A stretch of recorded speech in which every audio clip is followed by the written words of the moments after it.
That was a good one. Yeah, that was a second. How many of you out there have done all of the research that you thought you needed to do when buying something, only to later realize that it wasn't the exact one that you wanted, or maybe it didn't fit your overall build? And this could be from anything to buying a motorcycle, a car, a custom exhaust, wheels and tires, anything like that, all the way up to parts for something like this ADM UIC SPR build right here, which I have affectionately named the Whisper Pickle, or maybe something like the cloners that I built of that right here from Aero Precision in the awesome Kodiak Brown, which I have also affectionately named the Stink Pickle, because for the price of that thing, it just seemed to crap on more expensive rifles out there on the range, but in a good way. Now, originally when I was gonna do this video, I was gonna compare and contrast that really expensive ADM to a more budget-friendly Aero build and just show you that you can get the exact same accuracy, reliability, and durability out of that thing for a lot less. But I kind of beat that topic to death when I did that ultra budget precision AR rifle build with like $120 Roscoe barrel and a lot of parts that came out of the tac pack. So if you want to check that out, you can. But I thought this would actually make for a different video and probably make it a little bit better. And that's going to be the top 5 things that I have chosen wrong when it comes to my scoped carbine DMR SPR style rifle.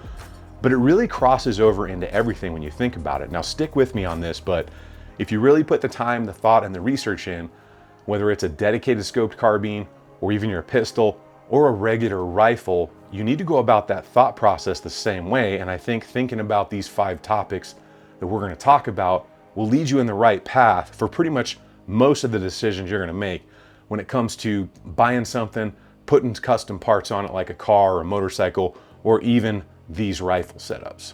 But for those of you that are into that SPR, DMR, scoped carbine, or recce rifle, or whatever you want to call it, you're really going to see that you don't have to spend like $3,000 plus to get that 1,000 yard accuracy, because effectively I really got the same accuracy out of these 2 rifles, even though one has a far more expensive barrel than the other and a far more expensive receiver set than the other. So you can save money in certain places and you can spend the right money in other places, something like the optic. And for those of you that are interested in that scoped carbine or SPR DMR kind of thing, we should probably talk about what these 2 rifles actually are. So they are both going to have 18-inch barrels, which are going to be some kind of either SPR or heavy fluted profile for that effective use of the 5.56 223 at the maximum effective range.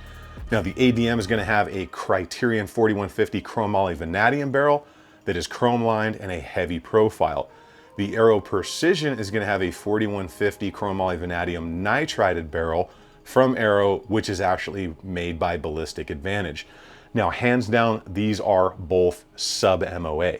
They're going to do everything accuracy-wise that you can probably squeeze out of the AR style SPR rifle, and they effectively give me the same accuracy and performance out to 1,000 yards. But obviously there is a difference in those barrels. That chrome lined barrel from Criterion is going to last a lot longer than a standard nitrided barrel. It's also going to cost you about twice as much. And the other thing to take into account too is that ADM receiver set for the upper, lower, and the rail is literally going to cost you more than twice as much. In fact, for the Aero Precision Brown Kodiak setup there, you can get the upper, lower, rail, and a really nice barrel and still be under just the cost of the receiver set for the Aero Precision, I think at least by a couple $100, but the overall build is going to be several hundred, I think like 700 less in total. And yes, I will have a build list so you can do all of your own research on everything that you see here today. That'll be the first link in the description so you can do all of your own research and check that stuff out. Also, when you go to the website, sign up for that email list, because that's really the only way I can ensure that you get a notification of all the content that I put out, because it seems to be people aren't getting notifications. So I send out a monthly email most times with not only all of the videos, but some cool other stuff on it that you might want to check out. So if you're interested in that, you can check out not only the parts list, but you can get on that email list as well. And while you're poking around on the internet, make sure you check out HRT Tactical, a longtime sponsor of the channel here. They make those soft goods for your hard lifestyle, from plate carriers to chest rigs, mag pouches, belts, all that good stuff. All of them are end users. They make a great product, and there will be something at the build list to help you out should you be interested in anything from HRT. All right, so you know what those 2 rifle setups are, and they effectively gave me the same accuracy out to 1,000 yards. Let's talk about the top 5 kind of mistakes or things that I would do differently between the two. And if I had to do it again, would I go with the more expensive ADM setup right here, this big boy right here, or the more budget-friendly one from Aero Precision that literally did the same thing? So number one, and I think this is something that all of us have fallen victim to over the years, buying a brand just for the name. Now, although I do love some names out there in the industry and I trust my life to them undoubtedly, a great many times you are paying for that name. Now, there are a couple of things that come with that, one of which is name recognition, brand recognition, which can be a good thing. If they've got a long history of quality control, amazing parts, it may be worth you paying that premium. But in the market today, dare I say, there are a lot of maybe not as well-known brands that are going to produce products that are going to give you just as good accuracy and performance. They maybe don't have that brand recognition, but you can get them quite a bit cheaper. So I know some people maybe will agree with that and some people will disagree with that, but getting the accuracy out of these two rifles, which turned out to be the same for a price difference of I think of around $700, that's a pretty big chunk of change. In fact, that's probably almost all the way to a really good scope that you would put on your rifle. Again, we've all fallen victim to that, myself included. There are definitely brand names that I trust more over others, but don't fall into the pigeonhole of you have to have a certain name or brand just because it's that name or brand. There is a lot out there in the market that's gonna do everything you need it to do. Number two has cost us all a lot of money, myself included out there, and that is buying the wrong accessories. Either because you think it would do the job you needed it to do, or you just didn't put the thought process all the way through what you wanted that to do. Let's take an example here on the Aero Precision build right here. You'll see that this has a B5 system stock on it, which is literally one of my favorite stocks, but not for this kind of build. So I kind of did this on purpose to show you guys. You can see this stock here. I've got my irregular defense, my SCR regulars riser on it, so I can get that good cheek weld right here because there's a scope on here. And I've got this awesome little Subrev Tech bag rider right here. Love what this guy's doing. Everything from the little sling attachments he makes to these bag riders really makes a difference out there on the range when you've got a more stable and solid position. However, again, this is not the optimal way to go when it comes to a more precision-based rifle, and there's a couple reasons for that. One, it's just not built to get a cheek weld when it comes to a scope. It's not as tight as some other stocks out there in the market, and you probably are gonna want a little bit of adjustability. Now, when it comes to the Whisper Pickle right here, my ADM, I originally started with a B5 stock, and I quickly ended up with another B5 stock, but the precision version. So on this one, you can see it's got an adjustable comb, an adjustable length of pull. It's much heavier. It's got little roller bearings in there. It is way tighter on the lockup here. You can get a lot more contact down here when you're riding on a bag. You've still got sling inserts, and it overall adds some weight to the rifle.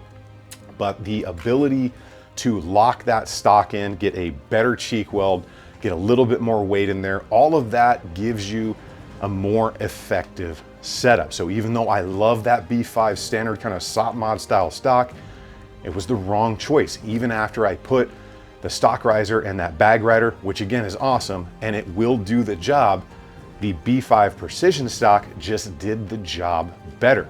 The problem there is it's literally 3 times as expensive. Another example of an accessory where I didn't go wrong, but I just could have gone a different way would be, check out the trigger right there on the ADM. That is a beautiful Geisley 2-stage trigger, and it is absolutely amazing.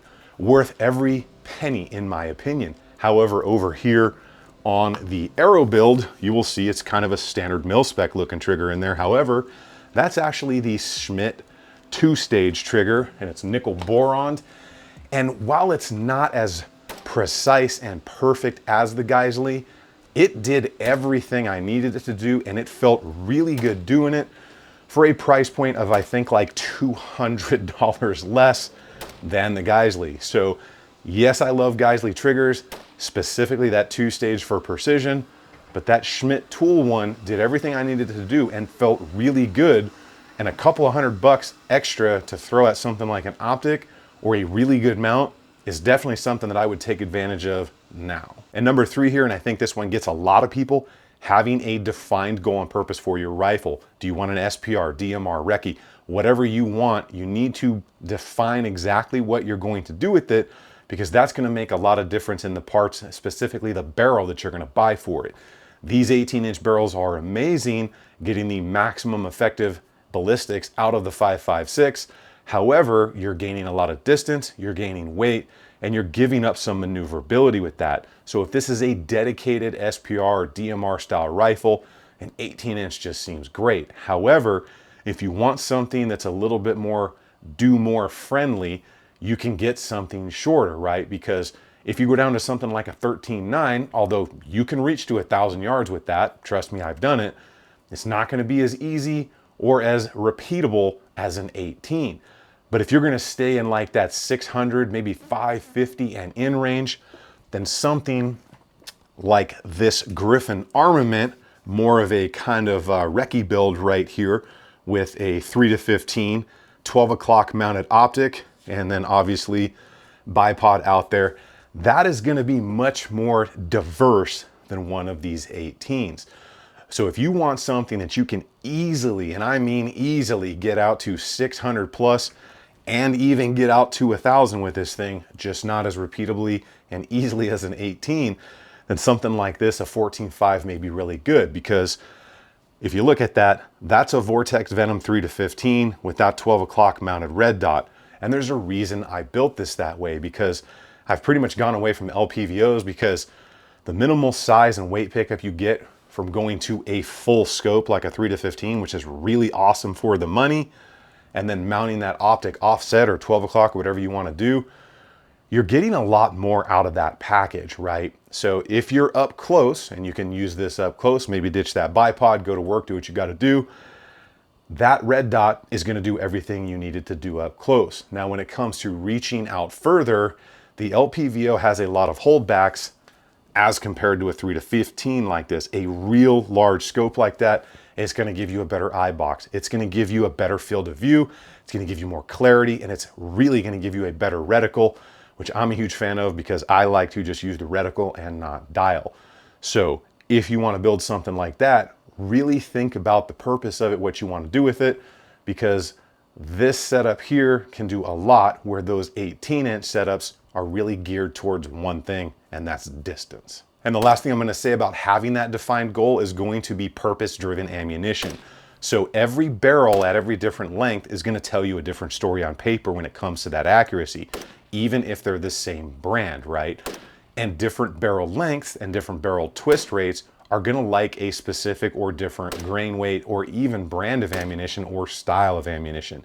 And you might have to test more than one grain weight from the same brand or even multiple brands. Now, me personally, between the 75 grain, 77 grain, and now the 85 grain Badlands ammunitions match stuff, those low standard deviations and the accuracy and the quality control of that ammo, it's been absolutely amazing. I have tested other ammunition side by side, and that stuff between either the 75, 77, or 85 now just seem to perform. One may perform slightly better than the other in your barrel length, twist rate, or build. Now, even if it's just an 1/8 of an inch better or a 1/16 of an inch better when it comes to multiple zeros and confirmations, when you multiply that times 700, 800, or 1,000 yards, that's a big pickup in accuracy downrange. So that purpose-driven build is also going to require purpose-selected ammunition. And this leads us right into number 4, which is expecting epic results without using epically good ammo. Like I talked about the Badlands stuff, there's plenty of other great brands out there. Sierra, Barnes, lots of good stuff. Federal makes great match ammunition. But if you are using some bargain basement Bubba down by the river reloads, you're not going to be able to expect the same accuracy out of these really high-end, nice quality controlled rounds. It's just not going to be possible. You may be able to get away with some stuff for training, but when it comes down to making those hits count, you need to use the best ammo you can afford, because it's going to give you better results downrange, whether you're hitting steel or at a competition trying to earn a buck. And number 5 is my personal favorite, and that is blaming the gun, right? So it's been a very long time since I had this happen to me, until I took this rifle right here, the Whisper Pickle, in its original configuration, to the Sidewinder Concepts scoped carbine class, which is 100% worth every single penny if you get the chance to train with Sidewinder. Awesome company, right? I thought I knew things and thought I had that rifle dialed in when it came to the scope, when it came to the stock, the build, everything. I thought I was good to go. I was going to go out there, pick some skills up, but I blamed something on the rifle because I thought I had things set up and thought I knew things that I actually didn't. And that was my comfort behind it.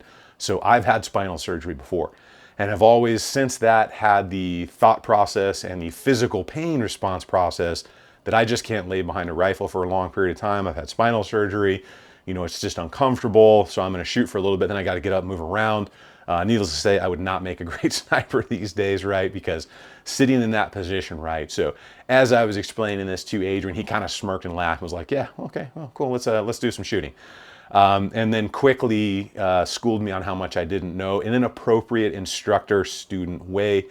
And ultimately, he got me dialed in on things like stock position, even just to the minute amount, rear bag height, front bipod height, scope depth, all these things that I thought I knew that I was just slightly off on, even just a ½ inch off on.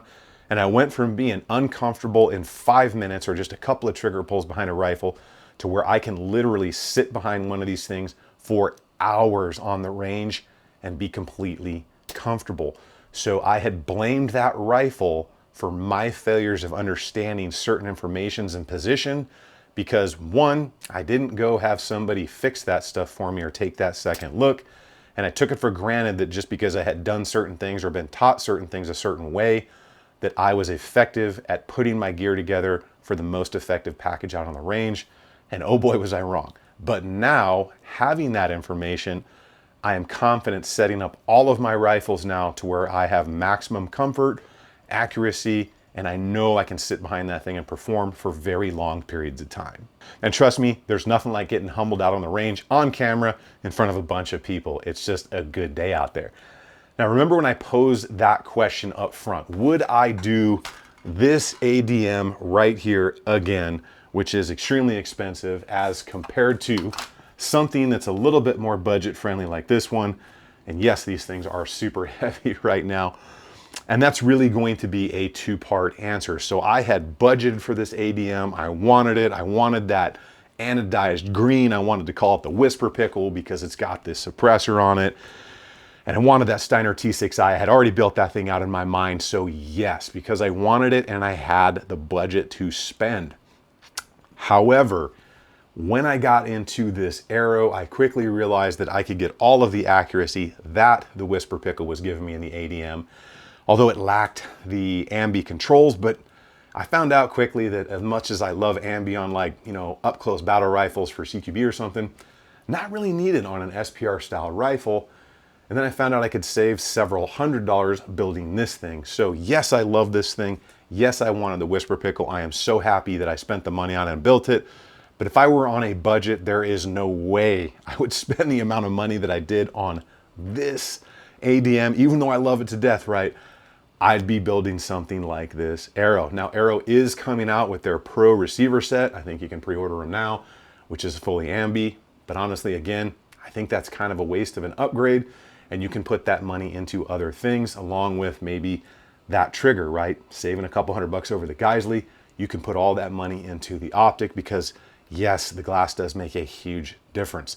There are some budget brands out there that you can get good accuracy and good view out of, but trust me, when you get into something like this Steiner or that EOTech right there, you're just gonna have a completely different experience out on the range, both in the comfort of your eye, the clarity of the glass at distance, the miraging, all of these different things are gonna open up. It's like the first time you ride in a like a supercar or a high horsepower car, something like 700, 800, 1,000 horsepower.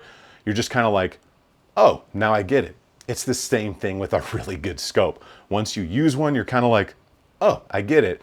Especially when you have to go right back to your budget friendly, like $500, $600 thing.